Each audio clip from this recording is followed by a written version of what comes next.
There aren't a lot of firsts left in the automotive market. That's why it's such a big deal, literally, that we're here in Arizona to drive the 2024 Kia EV9. What you're looking at is the first mainstream brand all-electric three-row SUV. Now, whether you see the EV9 as an electric Telluride or Kia's continued march up market, or maybe a little bit of both, this new flagship promises a very compelling all-electric family hauler proposition. How about we go for a drive and figure out what it's all about?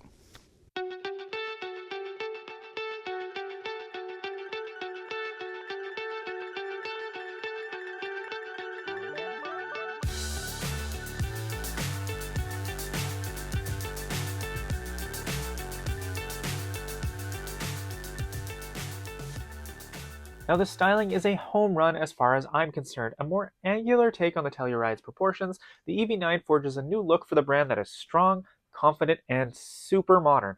From the rear three-quarter, if you place your thumb over the top section of the taillights, you see the nod to the other three-row SUV too. One aspect of the design that I need to call out is the headlight setup. It looks great, especially all those hidden LED elements in the nose. There are two startup animations too. Well, at least stock anyway. Now that's where things get a little dicey. Kia will be offering additional animations on a subscription model. Now, when asked whether buyers could pay a one-time fee, a Kia rep told us they were unsure and would check back. Nonetheless, you're basically looking at headlight DLC.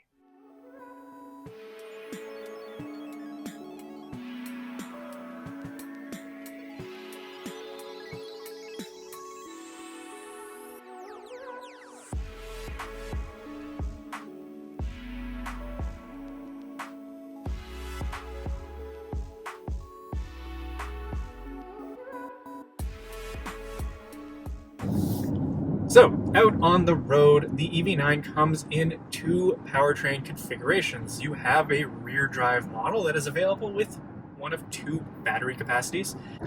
The standard battery capacity is 76.1 kilowatt hours, and that comes only in rear drive form. You're looking at 215 horsepower. If you want to go to the rear drive long range, it's 201 horsepower, slightly less, but that one will get you around 300 miles or 500 kilometers of range. We're in the top GT line trim. Now that means the bigger battery pack with a dual motor setup.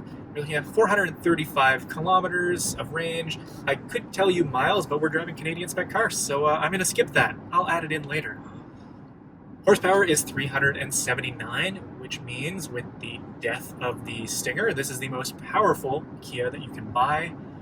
However, of course, it's heavier than the Telluride.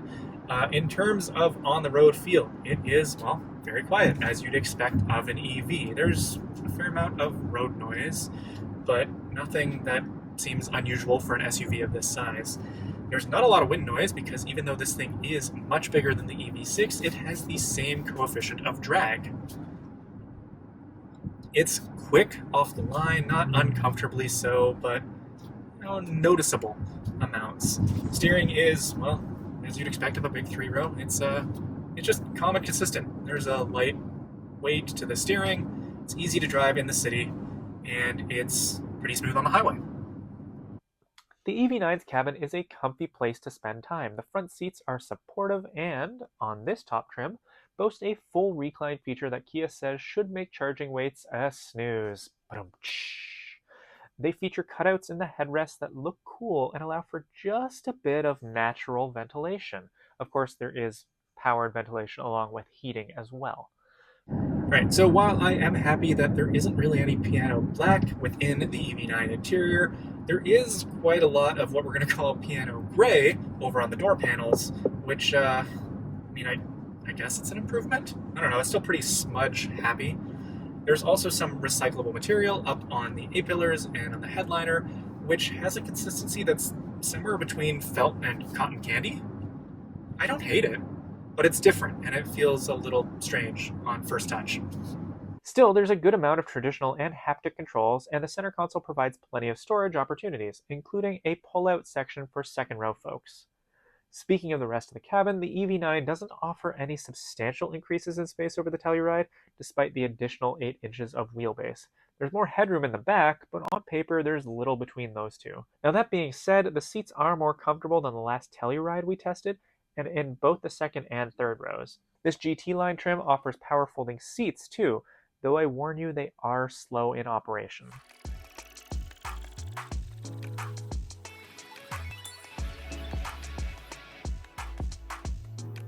So this Canadian spec car does get a few unique features that Americans won't find in their EV9, and that includes 2 additional terrain modes. So you hit that button and you have a choice of snow, mud, or sand, whereas in America you will just get snow.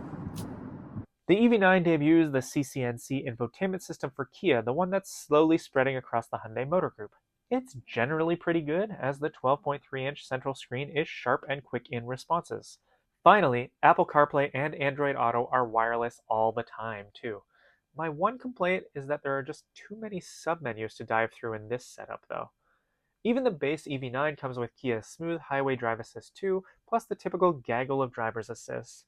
Higher trims unlock a parking assist that can now handle oblique spots, plus a digital key, thumbprint scanner, and more. EV9 pricing is super aggressive in Canada, where federal and provincial rebates are tied to that starting price. That's why the $61,945 Canadian post-destination charge light rear-wheel drive model is such a surprise, coming in only a few grand more than the basic EV6. The Range Champ Wind rear-wheel drive with its larger battery pack is a smart $3,000 upgrade. Meanwhile, the most affordable all-wheel drive model is the $66,945 Canadian EV9 Land all-wheel drive. This particular tester adds the premium and GT line packages on top of that, which bumps the price up to $80,945 Canadian.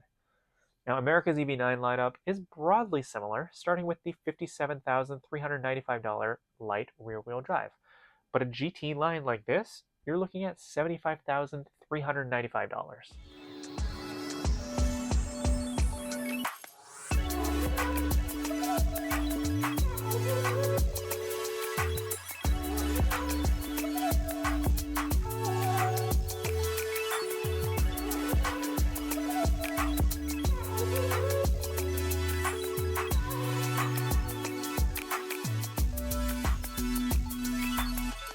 Like the Stinger, Telluride, and EV6, the EV9 elevates Kia up to a whole new scene.